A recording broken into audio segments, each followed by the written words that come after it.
Hey, what's up? It's Rashad, hanging with the Joneses, of course. Another episode of Marvel What If. This one is episode number 8, the penultimate episode, What If Ultron Won. Of course, like, share, subscribe. We've been doing all of these, and last one coming next week, but let's focus on this episode today. Ultron winning is kind of an amazing premise because instead of him going through the whole process and not getting the cradle and getting Vision's body, in this one he does and ends up nuking the entire planet.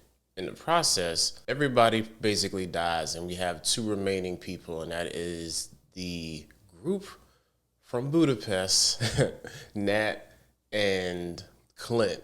Clint has a robot arm, which is crazy. The sentries have turned into some sort of a hive mind, so they're all being controlled, and they have like a ticking clock type thing to try to find information on how to defeat Ultron. Ultron himself is actually becoming even more aware of the multiverse. The way that he obtains the way that he gets all the Infinity Stones from Thanos was like, it was crazy.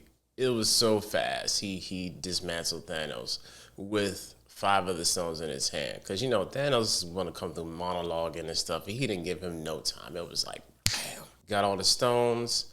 He's in his final form. Even in that, he said, like, yo, like, hold up. There's more to this universe than this. Like, he goes on a conquest, and you see him running through Asgard, kills Ego. Then he goes through to Xandar and crushes Xandar, and Captain Marvel is there. And Captain Marvel really thinks she's gonna save the day, but nah, he just blows her up and eliminates the entire galaxy, basically, where Xandar is. He finally gets what he wants, and that's peace.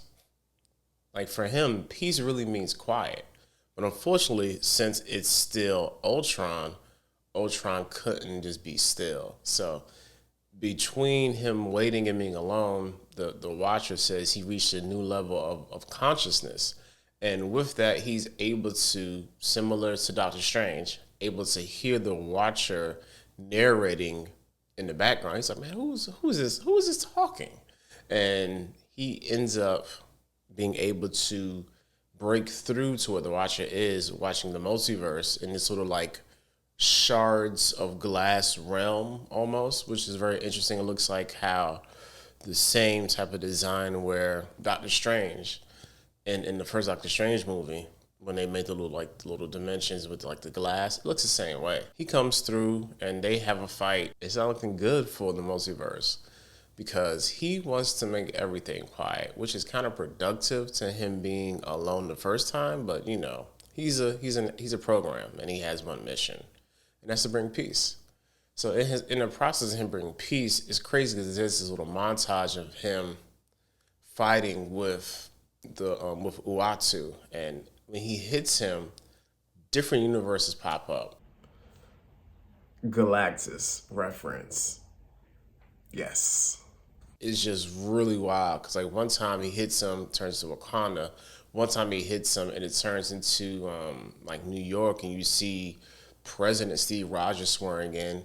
It's just it was a lot of good little small parts to this episode. When Clint and Natasha, so they found out that trying to find another AI to help defeat Ultron, they end up going to the KGB and finding a file. The Watcher's there, and he's like all nervous and stuff because Clint is like, yo, man, I'm tired. So Clint is really struggling. Natasha and them find the file for Armin Zola. So the Zola train is back. Shout out New Rock Stars. And they go to Siberia where the super soldier serum program is. They find a backup copy of Zola.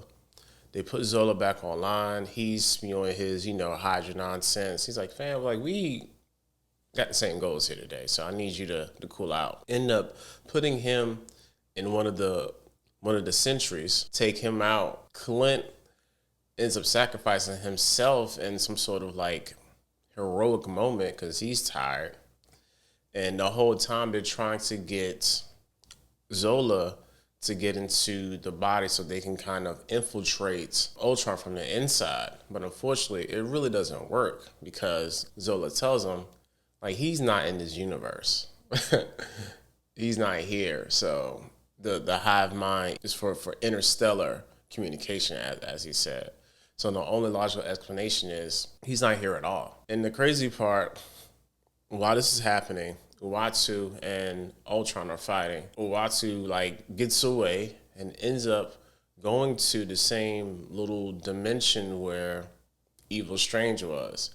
And Strange has been in the whole time. He said, "Hey, just say it." This episode sets up the final episode where we start to see the Guardians of the Galaxy, the Avengers of the Multiverse, come together. And what will most likely happen, I mean, just a quick prediction, they're going to assemble the team, and then it's going to cliffhanger to season 2, which is probably going to come out, I don't know, maybe sometime next year, maybe later on. I mean, there's a lot of stuff coming on Disney Plus in the near future, so it's got to wait and see. Really good episode. Voice actor was pretty decent because, James Spader ain't coming back for this. So he did a pretty good job doing Ultron. The guy who does Tony Stark is like a dead-on Robert Downey Jr., so that was pretty good. Yeah, great episode. Come back with us next week. Watch episode 9. Definitely subscribe to the channel. Got more stuff coming. That's all I got. Till the next time.